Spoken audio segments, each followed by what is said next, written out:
Hey y'all, welcome to season 2 of the Tears and Joy podcast. I'm your host, Julia Light, and I am so glad you're here. Last season on the show, I interviewed 15 leaders, dreamers, and trailblazers who are doing incredible things in the world while navigating life in their 20s with honesty and joy. This season is all about living deeply, getting vision, and shaping culture right where you are. So, we're talking to more people who are doing just that. Everyone you'll hear from on this season is in the next season of life, so out of their 20s, from founders to artists to CEOs, and we're asking the real questions about early career days and how they built a life and a career that they love, learning to dream big and be present even in the messy middles so we can all do the same. Let's jump in. Hi friends, welcome back to Tears and Joy. I'm so glad that you're here and I'm so excited to have my friend Ale Siekmeier on the podcast. Hey Ale! Hey Julia! I love being here. I'm just so excited to be here. What an honor. Thank you for having me. Oh my gosh, thank you for being here. I'm so honored to have you here as well. Just such a joy to get time with you. Guys, I'm going to read Ale's bio so that you can learn a little bit about who this amazing woman is, and then we're going to jump in to the interview. So, Ale Siekmeier is a life and relationship coach based in New York City. She is the founder of the nonprofit The Nett, a modern approach to Christian singleness, dating, and pre-engagement, and leads Healthy Soul at Church of the City, New York. She is passionate about women's ministry and the transformation and healing of the soul. She speaks regularly in podcasts and at church events and courses throughout the year. Ale is from Guatemala and has over 17 years of ministry experience, mentoring hundreds of women and men and inspiring them to live whole and integrated lives. She has been happily married to her best friend, Ben, for 13 years. Amazing. Wow. Welcome, Ale. Thank you. What an honor. I just love you, girl. I love the space that you are creating for people to feel so encouraged and so seen and heard. So what an honor is to hold this space with you. Oh, thank you. Thank you so much. Yeah, it's an honor to get to make a show. It's so fun and get to interview all my favorite people. Your personality is like fit for this. Thank you. Like you are the perfect person to do a podcast and a show. I would like want to listen to you all day long. Thank you. Oh my gosh, I love to chat. It's true, and ask questions. Okay, Ale, first, tell us about your new nonprofit, The Nett, which is, you'll explain it, I'm sure, but like a variation of kind of things that you've been doing for a while, or like a culmination of, some things that are really on your heart. Tell us about it. Yeah, so, okay, The Nett, this is definitely a variation. And as you know, as a business owner, sometimes you throw things on the wall and you hope they stick. Yeah. And if they fall, you know what? You pick them up again and you recreate and restructure. Yeah. So The Nett is now on its second variation of structuring, where it began as a business, where the emphasis was matchmaking and just really supporting the single community to date.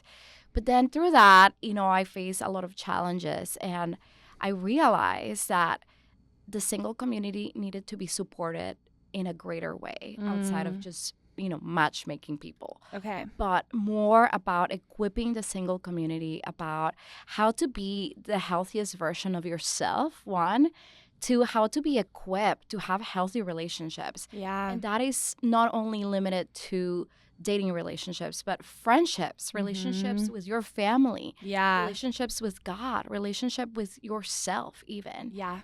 And I realized, like, what if I restructure this whole thing and make it into a nonprofit that is going to really support singles, those who are dating, and those that are dating seriously that want to get married. Yeah. Just to equip them, to support them, and to offer them with just practical tools that, they can have, as well as conversations that everybody, in the faith community, there's a lot of singles. Yes. Right? Mm-hmm. And people have questions. People want to chat about these topics. So my heart and hope through my organization is to create helpful conversations around the table to address issues such as, can I be friends? Can men and women be friends? Yeah. How do I set better boundaries? How do I break up well? How do I recover from a heartbreak? Yeah. All of these topics that people have in their mind that are not necessarily being talked about in the church. Totally. That's so good. And yeah, because it's like when you have those questions, like,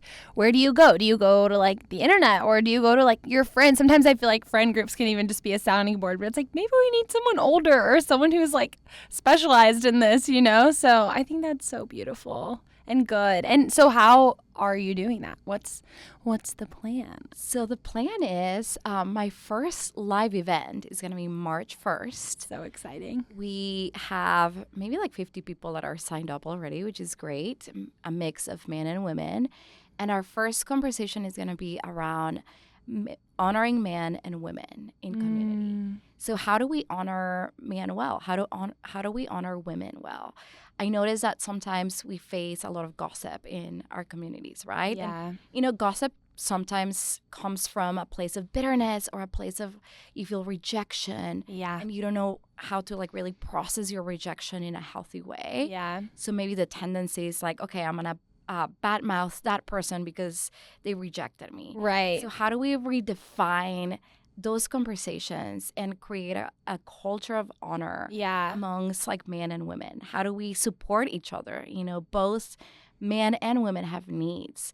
So I'm going to have a conversation, invite experts to talk about this subject, and then I'm going to have people have a conversation between them just to learn and discuss the topic. So cool. One of my rules is we listen, but we don't judge. Which that's like a TikTok trend, exactly. Right? That's so fun. I live under a rock a little bit, but I have heard of that trend. I definitely did not come up with that myself. I heard it from a friend of mine who's Gen Z. So totally. Thank goodness. You. Yes. That's so fun. Wait, I love that. That's really cool. And I'm excited. Really necessary stuff. Yeah. That's beautiful. We need each other, and I think sometimes we feel quite lonely, right? We're like, oh, I'm the only person going through this. And the more you hear someone else's story, the more you realize, oh, I'm not the only person that is going through this. Like someone else is going through something similar or something exactly to what happened to me. Yes. That I can like journey with and have a real conversation about this. Totally. And even the power of like, not to dog on podcasts, obviously we love them, but like going to an event where people are talking about this, not even just listening to someone who you may or may not know, but getting to go somewhere and then like ask someone about that afterwards and like have that person be in your life. It's just so cool. Yeah. And sometimes, like even like to dismantle the mindset of like, what's wrong with me? Am I crazy because I am feeling this? Yeah. And then just hearing that being normalized amongst community. That's really in good. a very safe environment. Yeah. I feel like it's just gonna like help validate emotions and help you feel like you're not alone in the journey. That's so good. Okay, you've coached a lot and just like mentored, discipled a lot of young men and women. Do you feel like that question of what's wrong with me, especially around dating, like is that something common that like comes up a lot? 100%. Yeah. And we all have a story, right? So I will say a lot of our dysfunction, right? A lot of our brokenness, it's not our fault, right? Some of us might have a story of trauma, or some of us might have grown up in a different family culture. So all we know what to do has been adopted from observation of our families, right? And family dynamics. So I will say, my life, I have gone through a life of trauma and recovery. And a lot of the dysfunction that I had happened because at a young age I experienced trauma, right? So it was not necessarily my fault. It's something that happened to me. Right. But because I didn't know better, I develop bad habits, and the lie that there's something wrong with me was like a predominant lie in my life. So it wasn't really until I sought with a counselor and she helped me discover there's nothing wrong with you. Wow. This is what you learn. Yeah. And now you need to heal. And this is how you're going to learn how to undo all of those habits, all of those mindsets that were almost like inherited to you at a young age. Yeah. So I think that when it comes to dating, a lot of the time is people believe the lie that there's something wrong with you when you experience rejection. Or, maybe there's really not a guide in how to date, right? Yeah. So we're learning, and dating Right. is messy. And even holding space to making mistakes, right? Like Yeah. we're gonna make mistakes in that journey, right? Mhm. Is your heart, is your emotions, is someone else's heart and their emotions. Yeah. So as we navigate like the journey of dating, I think that there is so much grace Yeah. that you can extend yourself, that there's nothing wrong with you. You're just in the process of learning something that is quite vulnerable. That is so good. And I feel like a really like cultural thing that we need to hear. And I love that you're doing this event too about like not gossiping, because sometimes it can be like, oh, well, that guy hurt my friend, so he's bad. Or like, I hurt this guy's heart, and so I am bad. And I feel like in our world today, we see like, you know, celebrities or whoever. It's like, you did one wrong thing and you were blacklisted. You're canceled. You're canceled. And sometimes that can get into our mindsets, even in our own hearts, of like, if I did this one thing, like that is who I am. Yeah. And I can never recover, which is not true. True at all. And we need to have that grace for ourselves and for others. Yeah. And even like, I'm a Christian, you know, I believe in Jesus, and just like learning about my faith, right? Like in my faith, I don't get canceled when I make a mistake. I get extended grace. Wow. Through the Lord over and over and over, which is blows my mind, and it's humbling, right? So how do we learn?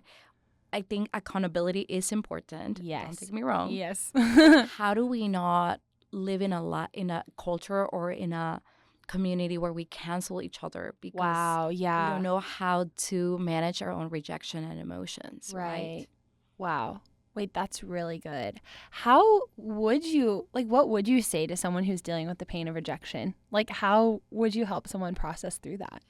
Yeah, be honest about it. You know, like process through allowing your heart to have a voice, you know, and by that I mean journaling, right? Yeah. Or even like talking to a safe friend about how you feel. I feel rejected. This hurts. Name the emotions that you're experiencing.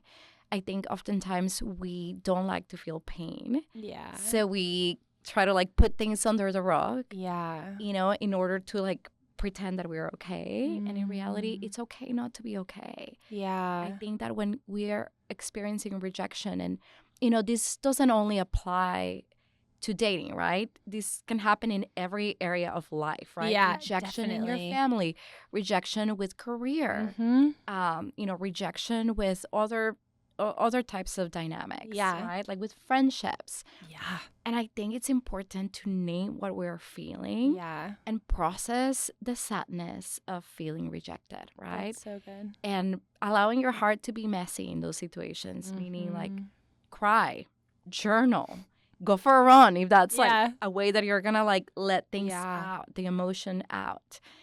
So yeah, I think it starts with us allowing our hearts to be honest and to naming what we are going through in those moments. That's really good. And I actually heard something, was talking yesterday to our friend Lucy, who's in my core group. Love her. And we're reading this book called Boundaries. Love. And so good. And she was just talking about something in her life of this practice of like, you know, sometimes I tend towards this too. If I'm feeling like a feeling of rejection or another thought that I don't necessarily want to have, I'll be like, well, you shouldn't feel like that. And then I'll like go down this spiral, or I'll be like, I'll want to blame or like find a reason of like, well, it's because I did this or because he did this or like this friend did this.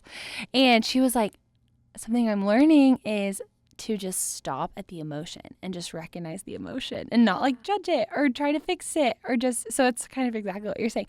That rocked my world. That was yesterday. I was like, wait, I can just acknowledge my emotion and not try to fix it and not be mad at myself for having it and not try to explain it. Yes. That's crazy. Yeah. So I think that's really cool. Like processing those feelings and not like reasoning them away, stuffing them down, blaming someone else. Yeah, that's right. And I do think that sometimes because, you know, we live in a culture where we have seen a lot of narcissists, right? Yeah. Narcissistic behavior. So we are afraid that if we focus on ourselves, we're going to become that. Oh. And I think that's not true, right? Like I think that self-care And self-love is like truly like respecting our hearts and our emotions. Yeah. And just saying it's okay to stop and say like, I'm going to give myself some space to process how I feel. And that is like being kind to yourself, right? Yeah. You're actually going to be healthier like the moment that you acknowledge that you're not okay. Yeah. And that's okay. And that you can extend yourself grace.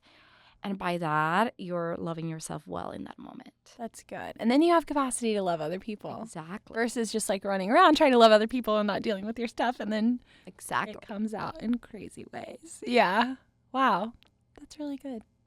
What are other things that you feel like you notice as a life coach and a dating coach, like just in the young people of today, in our generation, because we've grown up in a pretty different world than past generations. We were talking earlier about how like most people in their mid-20s today probably have been on social media since they were in middle school, and there's just a lot of cultural things that are kind of different today, and a lot of people have thoughts about Gen Z's like dating and marriage patterns or lack thereof. But I'm curious, like from your perspective, like I don't know, any things you notice or like common things you're helping people through or like wisdom to impart?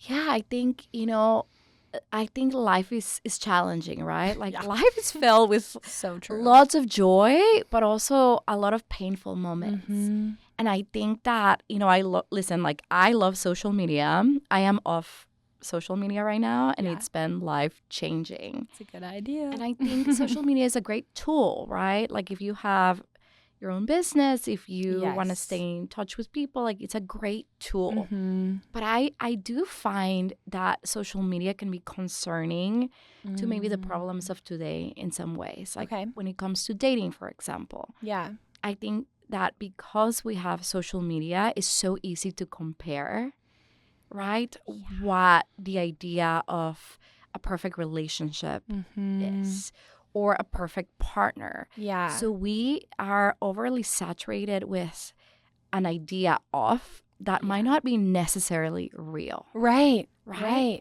I'm just seeing how that can influence all of us, right? And, we all are in a journey where we might not have what we desire. Yeah.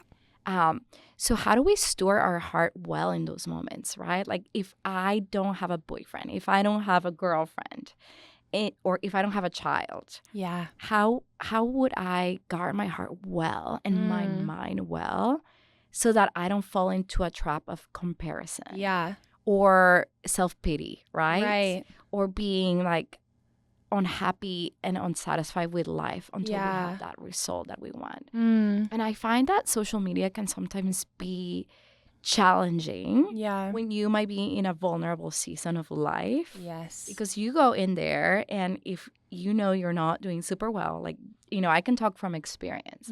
If I'm having a hard day, right? It's so easy to cope with social media and, like the dopamine of like those rush, like those moments of like rushing adrenaline and like swiping makes us feel really good for a moment. Just in order to like numb out or not address what I'm really feeling. Yes. So I think that, we all, and this is for me included, need to be careful in how much time are we spending on our media devices, right? Yeah. Especially when we might not be doing super well. That I think social media is a great tool, but it also can be dangerous. When it comes to coping mechanisms. I love what you said too about like maybe if I'm in a more vulnerable season, because that's such a cool thing to like be aware of. Like, okay, in this season, like this is a little bit harder for me, so I'm going to intentionally put a boundary on this thing. Versus like in another season, it might be really joyful and really fun to be on social media, but knowing like you don't have to be on it all the time. You don't have to interact with this thing, anything in your life really, like in the same way in every season, and having that internal like barometer. And it's interesting because it's like, one, the actual content makes you compare yourself to other people, and two, it makes you numb your emotions that might be coming from unmet desires or things you're sad about or stressed about. Yeah. And you realize. So true. Yeah, and I think, something that you're saying is really important. I think the most powerful people are people who are self-aware. Yeah. Right? And like self-awareness is just the art of knowing how we feel, how we're doing. and doing those daily checkups, right? Like, how am I doing? Why did I say that snarky comment? Oh, because I was comparing myself, and out of bitterness, I was a little sassy. Yes. So why am I feeling bitter? Oh, this area of my life right now feels really painful. So I'm going to take that to the Lord in my prayer life. I'm going to take that to my counselor. I'm going to take that to my inner circle who know me, who will remind me of who I am. How do you recommend starting on a journey of self-awareness? Because I feel like over time I've grown, and even recently had moments where I'm like, why do I feel like this? And like kind of asking God, and then the next day being like, that's why. But it's such a journey. Like, how do you recommend someone to start? Be like, what is a daily check-in with yourself? How do you start to grow in that way? I think being self-aware requires making some space, right? And we live in such a rush life, especially in New York, right? I'm like, oh my goodness, I have to leave 45 minutes before I leave my apartment to go on the subway, to get my coffee on the way. So I think just being able to be present or carve out, even if it's like 5 minutes to do daily check-ins before you wake up, or once you wake up, or before you go to bed, or once you sense like something is off, like you experience a trigger. Why am I feeling off? I think that's important to just make space and pause and say, why am I feeling that way? Like, what trigger? Like, why did that person's comment trigger frustration in me? Is there a lie that I might be believing? Is there something that I'm feeling disconnected about my identity in this moment? Am I feeling worthy of love? And if the answer is no, like, okay, but what is actually the truth? I'm a woman of faith, like I said. I love to pray. And a huge part of my journey in prayer is like I check in with God all the time. I'm like, Lord, what lie am I believing? Oh, I'm believing the lie that I'm not worthy. What's the truth? That I'm actually worthy because you have made me worthy. So just making space to really check in and have a conversation with yourself. That's really good. In those moments, I think that's a good practice of self-awareness. Yeah, that is. And that makes me think about what we were talking about like 2 minutes ago with social media. Like, I feel like something I noticed, I'm on a year off of social media right now just because I had enough of the like stronghold that it was in my life. And I'm back on now on the podcast Instagram, which even that I'm like having to be careful with because it's still an addicting app of like scrolling through random things. But I think something I noticed is that if I would have a strong emotion, anxiety, excitement about an idea, fear, worry, sadness, I would pull out my phone immediately. It's like, this is too much for me, so I need to like numb with this like low level dopamine thing. And I think it's interesting because I feel like those self-reflective moments, we could just as easily be like, I felt angry about that. I'm just going to check my email. I'm just going to check Instagram. And I feel like it's in the moments when we're not pulling out our phone that we are able to be like, why did I do that? Because like my little moment that I had the other day, I was in the Met, just like walking around by myself. Lovely. And I was like, why have I been reacting this way to this thing? Why? And then I had this moment where I was like, oh, it's because I'm angry about this thing that I can't control. And it was just so interesting. But yeah, I could have just as easily like pulled out my phone or, done something to distract myself from the real emotion. What a beautiful moment that you took yourself to the Met on a date. Yes, I did. And as you're looking at art, you're also checking in with your heart. Yes, and I was just, that rhymed. Love it. Art and your heart. I know. I literally sat down in front of this painting that I didn't even care about. I just was like having a moment, and I was like, I need to think about this. So I was like, people probably think I'm so into this painting that I'm sitting in front of, and I like couldn't tell you what it was. Literally, the amount of times that I've cried in the Met is actually alarming. The art. Listen, art is therapeutic. Yes, and you just have to like having a place you can go. I feel like, especially in New York, where your apartment is so small, like having a place you can go to like be alone. But it's around people. It's just so cool. You're such an inspiration. And I feel like especially like in your generation, right? Like Gen Z, the fact that you are not in social media is so countercultural. Thanks. Right? And like, you're still so cool and so fun. You take yourself to the Met. I mean, who are you? Just to like check in with yourself. Thanks. We need more of that. Yeah. And I do think that that's a healthy way. Like, some people might not be like big into, I'm going to spend time journaling for an hour. Right. I have a lot of friends that operate that way, which is great. Yeah. For them. You know, for me, it's like, I just need 5 minutes just to like non-stop writing and I'll be okay. That's good. But a walk in the park or going to the Met will actually help me like reflect more into what's going on in my inner world. Yes. Walking and like moving is just so helpful. And it's crazy how we like don't build in time for the things that we know we need, the things we know will help us are sometimes the easiest thing to like give up in our schedule. Which is silly. But yeah. So true. Yeah. Okay, so we talked about kind of the beginnings of self-awareness. What about, to go deep, like what about beginning to process your pain? Because I think, you know, we grabbed coffee before this and we were talking about how a lot of things that come up in dating or really any relational conflict or even just, our relationship with ourselves, like they come from pain, and it could be a deep trauma or it could be like something some mean boy said to me in 6th grade one time, you know, and I feel like there's so much that we don't even maybe realize has like hurt us, that is like affecting the way that we react. Yeah. So on that note, like how do you begin to process your pain, as seek like a healthy soul, you know, as you are helping people pursue in so many ways? Thank you for asking that question. And disclaimer, I'm going to talk about abuse, if that's okay. Yeah, absolutely. So if this is triggering, Thank you. I'm sure that you can put some resources. Totally.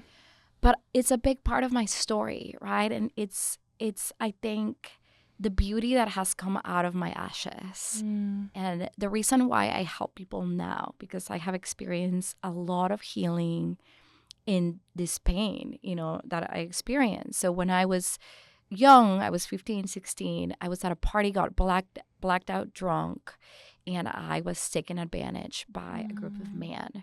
And as you can imagine, this broke me, broke my soul, my self-esteem. It just brought tremendous trauma and pain and mindsets.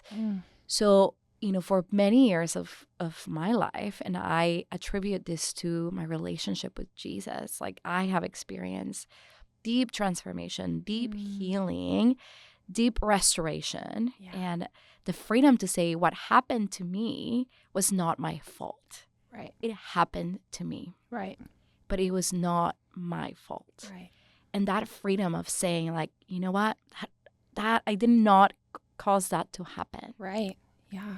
Has been, you know, it has transformed my life. And when I was dating, I was terrified that men were gonna hurt me, and that I couldn't trust men again. So when my now husband Ben came to the picture, shout out Ben, you know, it took a long time for me to really trust him, right? Wow, yeah. And I realized, man, I need help. Like, I need to work with someone that is professional, that is gonna help me understand trauma, is going to help me understand how I can heal from this pain, and how I can start restoring trust with the world around me. Wow.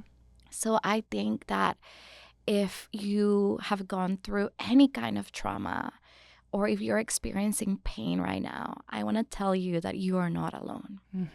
You're not alone, and I am so sorry for what you have experienced in life. It is not your fault.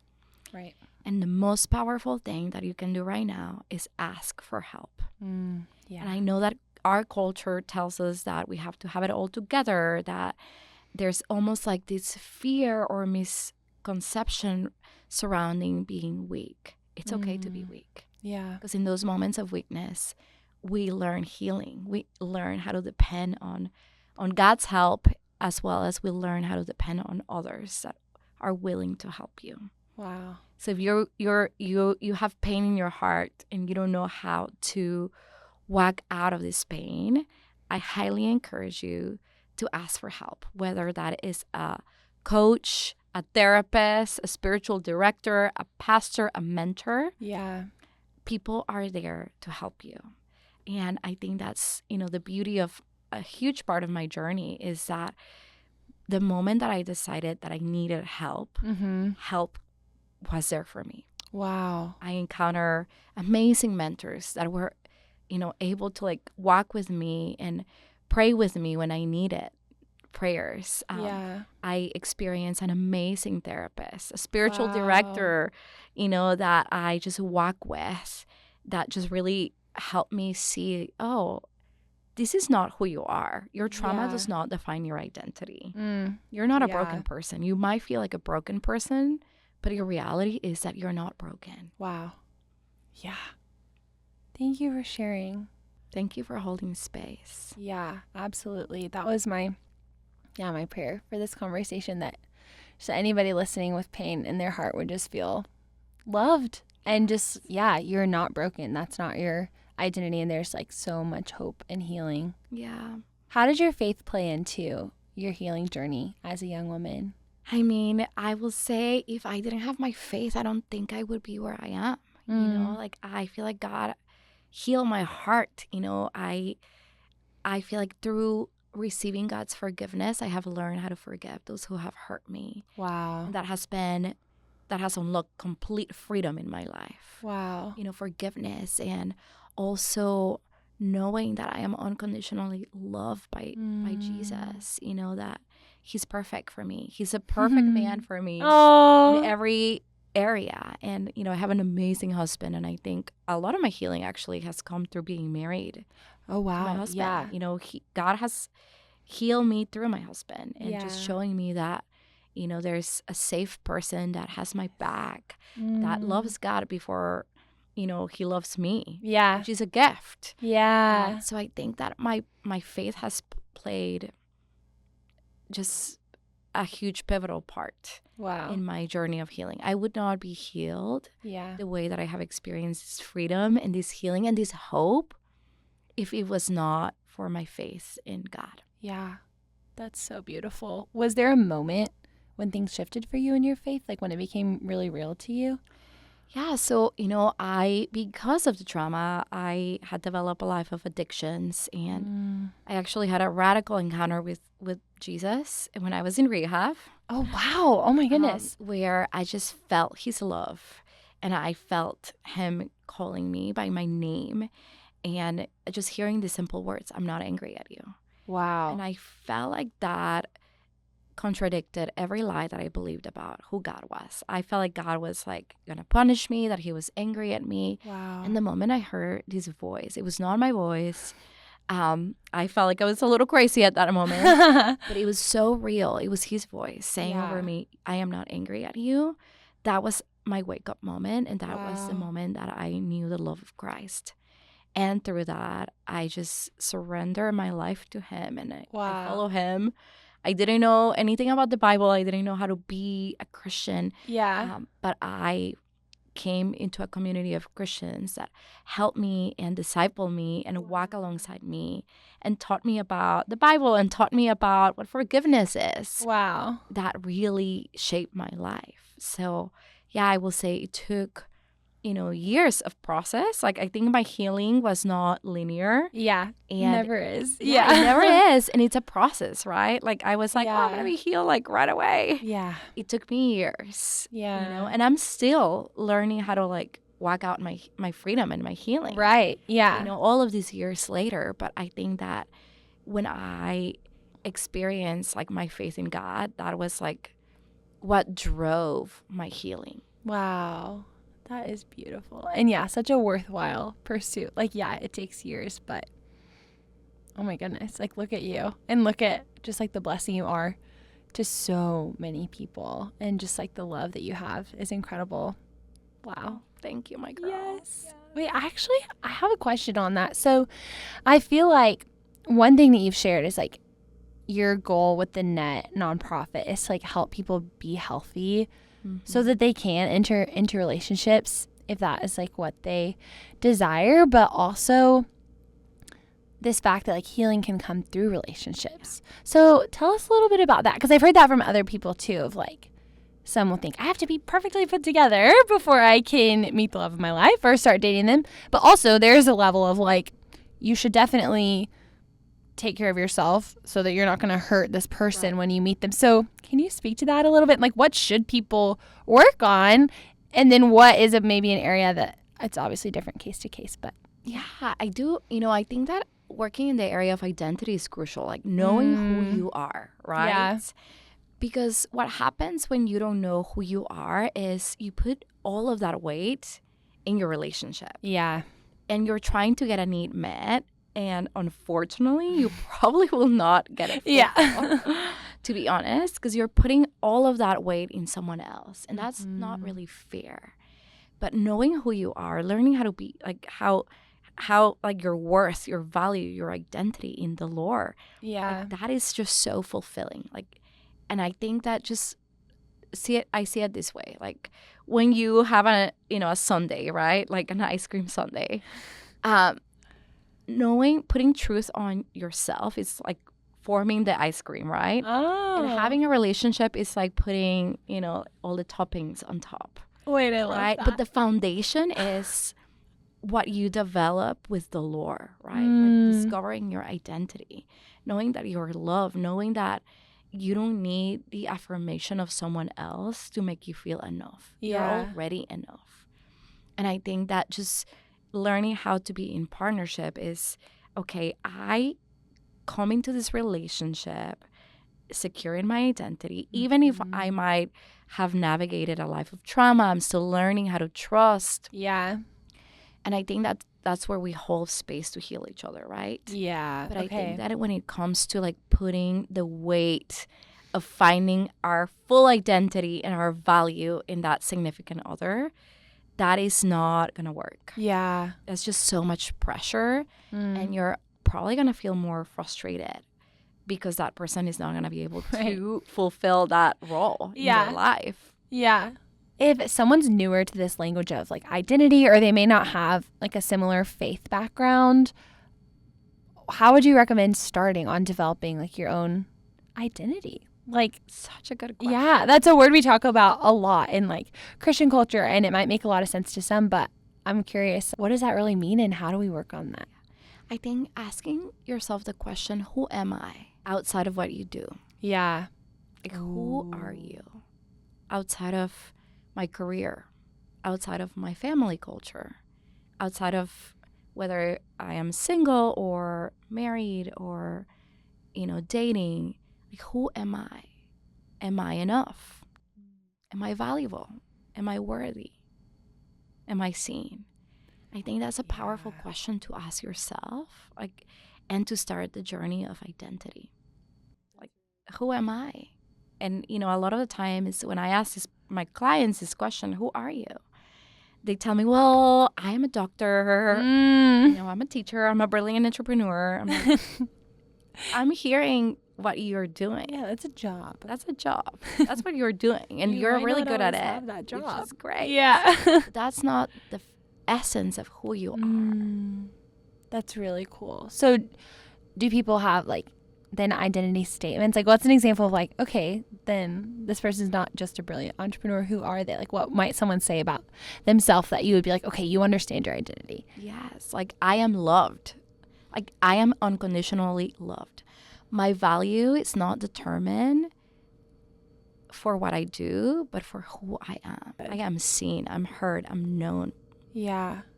And do you think having like unique understandings of your identity as well, like maybe that aren't your job, but like, I'm an encourager, I'm a spiritual mother, is that kind of some work you do too? 100%. Wow. Yes. I'm an activator, like you. Yes. Thanks. You're an activator. So are you. That's awesome. That's cool. Okay, what about looking for someone to date? Like, you've been a matchmaker, and so you've kind of seen what makes like a good couple. Yes. What should people be? Yeah, I mean, I don't know. I'm just like curious to pick your brain because like matchmaking is such a fun thing that I know love you it. have I'm still a done. matchmaker to my friends. Yes. I do it for fun as a passion. Yeah, I love that. So like what? Yeah, like tricks of the trade. Like what do you know? I think everybody is different, but I really believe in the opposites attract. Okay. Okay. I don't know. Maybe that's my own experience. Because But my you're very husband and I are experienced very with- yeah. different. We're Okay, you completely guys the are, yeah. opposites. And we balance each other in such a beautiful way. And it also, like, I think I am never bored because he's so different than me. Okay. And Oh, vice that's versa. cool. I'm like, Yeah. oh, wow. There's so many layers to him that are completely different to how I do things, how I think. But I'm so drawn to him. I want to understand him. I love that. And also, when I am going crazy in some ways, he's like very peaceful, very steady. And I need that for my development. Yeah. So I think that whenever it comes to dating, like, look for someone that is going to make you more beautiful. Oh. Like, honestly, who is going to enhance you? Oh. And how, like, and also who are you going to enhance, right? Like, how are you going to champion each other? Like, I want to be my husband's biggest fan. I want to encourage him. And he encourages me. He is my biggest fan. Like, I feel like I am who I am. Yeah. Because of my faith, but because of the encouragement of this person. I am a better person because of him. Marry, or look for someone that is not afraid to tell you the truth. That's good. You don't want to perform for someone. Sometimes that I tell people, like, hey, do you guys have conflict?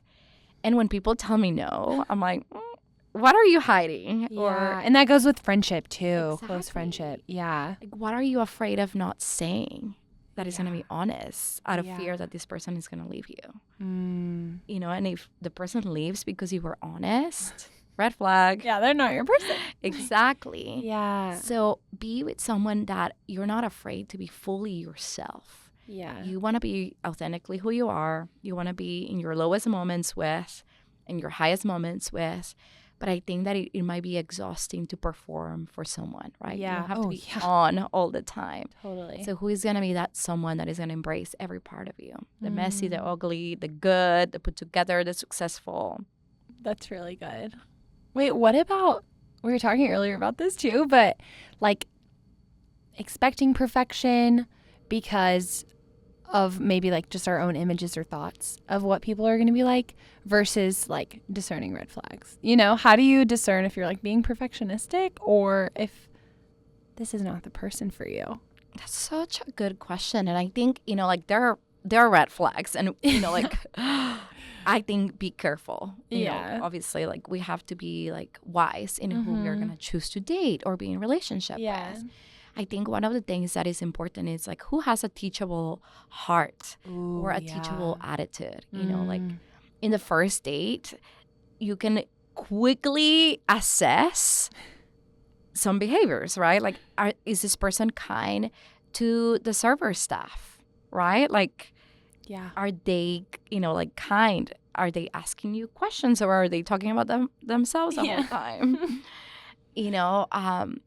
Just understanding a little bit about who they are, their values. I think that's important.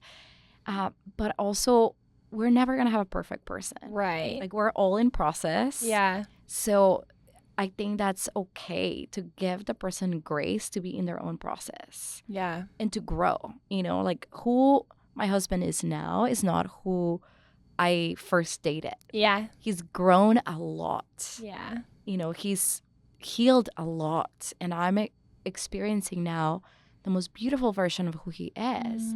But it was a journey. So I think sometimes because of social media or comparison, we have all of this pressure that we need to have this perfect person. Yeah. There's really not such a thing as a perfect person. Yeah. We're all growing, we're all in process, and as long as the person has a teachable heart, as long as the person is fighting for their breakthrough, and as long as the person is doing the work to get healthier, I really admire men. I just want to shout out my boys. Some of the boys that I mentor, actually, they inspire me because I have this group of men that I mentor with my husband, and they meet as a small group every week to be real. Hey, man, how are you doing?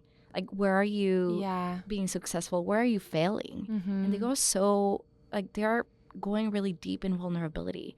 And I tell all my girlfriends, like, you should date someone like this group of dudes. Yeah. They're still in process, but they are fighting for their freedom. They're That's fighting good. for ushering community amongst one another, Yeah. where they are cultivating vulnerability and transparency, Yeah. which is so powerful. That's really good. Really good. Oh my gosh.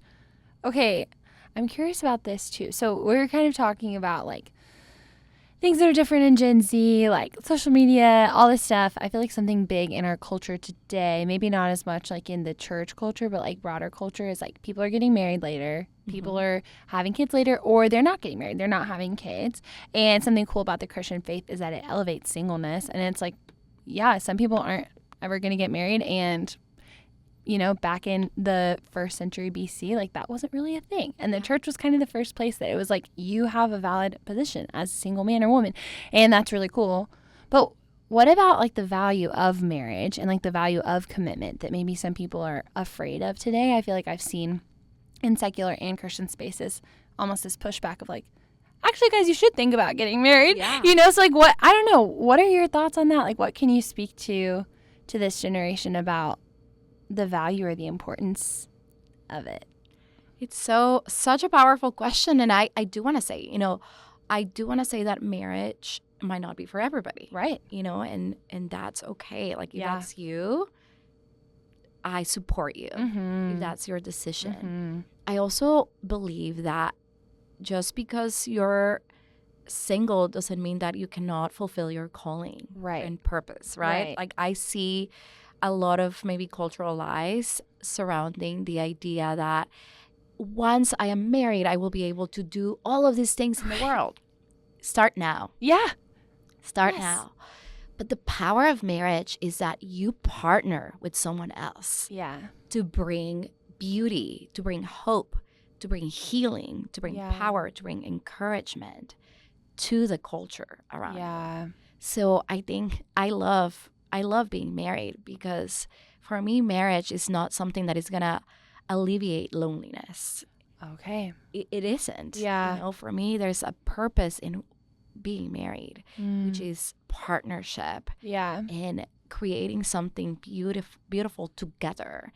How do we invite people over to our home for them to come to the table of our house and share their hearts where we can encourage them, and we can do that together as a team. And I think we are afraid sometimes to lose ourselves because we get married. And that's actually not true. Like someone else is actually going to enhance yourself. Like you're going to enhance each other. You're going to become more of the person that you're meant to be, being in partnership with someone else. Like someone is going to be able to encourage you in your dreams, in your vision, which is so powerful. Yeah. Someone is going to be your cheerleader for you to go after your dreams. And I think that a red flag about our culture is that we want to be independent. Yeah. And we were never meant to be independent. We are made to be interdependent. In community. In community with one another. We need encouragement. We need someone to tell you, like, you're doing a good job. Yeah. So I think I can see why people are afraid of being married, right? Yeah. But when you have a perspective that if you desire to be married, you can have a healthy marriage that is not going to be codependent. Right. It's not going to be independent, but it's going to be interdependent. I think that is such a gift. That's really, really good. Yeah. I feel like that was a lot. No, that was great. That was so good. Yeah, because I definitely think there's a lot of fear around. And maybe this is like probably speaks to the other work you do too of like a healthy soul and caring for people's hearts. But I don't know, do you see like a particular fear of vulnerability in our world today? Or I feel like we have this desire to be deeply known, but at the same time, it can be really scary to let other people in. Like, what have you learned or experienced about that through the work you do? Yeah, and I think, vulnerability ushers intimacy, right? Like, I think that when you're vulnerable in friendship, in relationship, it's such a powerful thing because you feel known. Yeah. There's nothing to hide. Yeah. You brought your whole self to the table, which is so powerful. Yeah. And I think that oftentimes we are afraid of being vulnerable because of rejection. Yeah. Or because of our own shame. Okay. Where we want to hide. Yeah. The messy parts. Where we feel unlovable if we show these messy parts. Right. And I can give you just like an example that from my own story. I think when I was dating my husband, I was terrified of telling him about my past and what had happened to me. I was like, oh my gosh, he's not going to want a broken girl. No, This is such a broken and ugly part of me. And I was so terrified and ashamed, honestly. Right. And shame tells you what happened to you is who you are. And that's not true. Not true. But the moment that I was able to, share with my husband, and obviously we had developed trust. Yes. We had dated for a while. We knew that we wanted to get married. So it was not, I did not dish out my vulnerability and my heart right away. Right. Which I also think boundaries, right? Yes. There's a time and a place. Exactly. Yeah.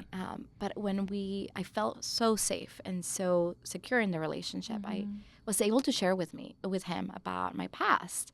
And the way that he responded was so healing to me. Wow. No judgment. He cried with me. He was empathetic about my story. Yeah. He was like, I'm so sorry that happened to you. You did not deserve that. Right. Happen to you. And just his compassion, his vulnerability, and his understanding of me made me feel whole. Wow. Healed in a way. Wow.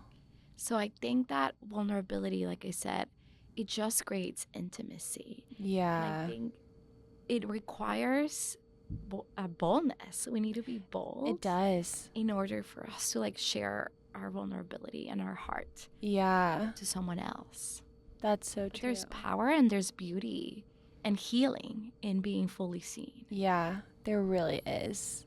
Yeah, and to be brave, to be fully seen, and then to be accepted and be loved. Exactly. And that's what God does for us. And yeah, it's interesting thinking about vulnerability. When I first moved to the city, I knew I was meant to be in New York, felt great about it, but was processing a lot of emotional things that seemed unrelated but weren't.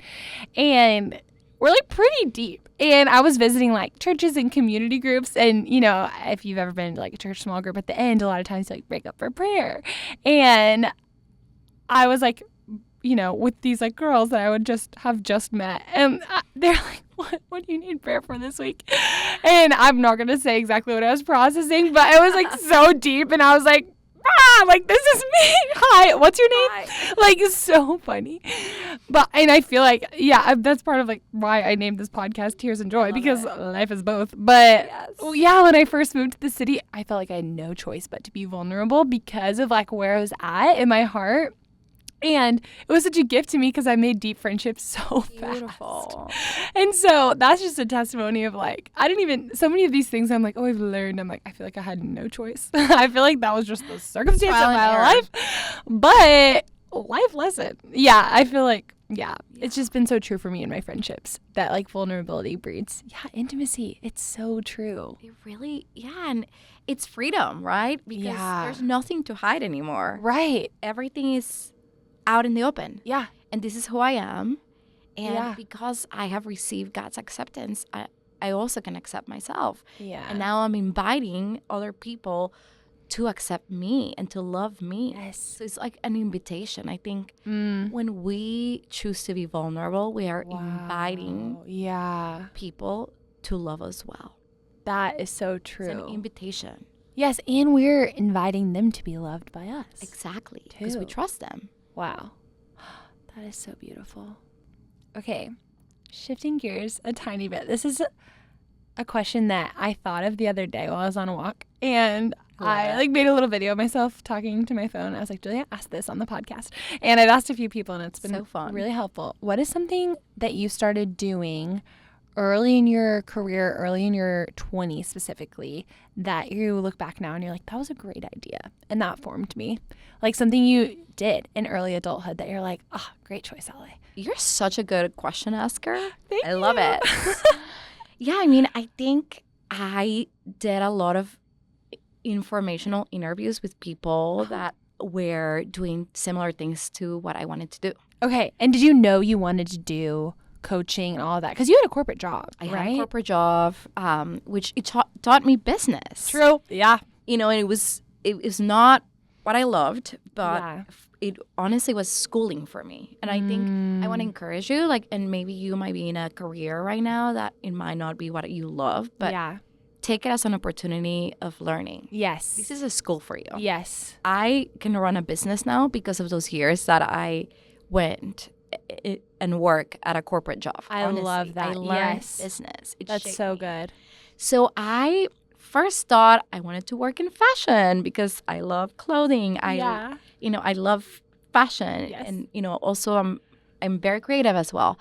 And I started to have interviews or chatted with people that were working in the fashion industry, and just learning from them, it helped me maybe I'm passionate about expressing myself through fashion, but it's not necessarily what I want to do. Okay.